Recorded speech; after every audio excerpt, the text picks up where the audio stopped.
Di balik kesuksesannya sebagai selebgram dan pengusaha, Maharani Kamala dikenal sebagai influencer yang baik dengan pegawainya. Kebaikan Maharani Kamala diungkap dua pegawainya, yakni Vita Fitri sebagai public relation dan Krisdian Krishna sebagai asistennya. Krisdian Krishna yang juga pemilik akun @krisdian88 mengatakan bahwa dirinya bekerja untuk Maharani Kamala sejak tahun 2018. Krisdian membocorkan jumlah gaji yang diterima dari bosnya.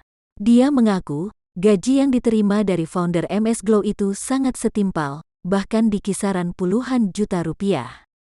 Ada deh, gaji pokoknya bisa buat beli motor.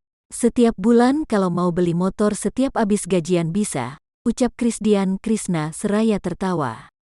Ia sudah diwakilkan dan cukuplah buat menuhin kebutuhan hidup. Pakai belanja barang-barang yang kita mau dan masih bisa nabung juga, ujar Vita Fitri.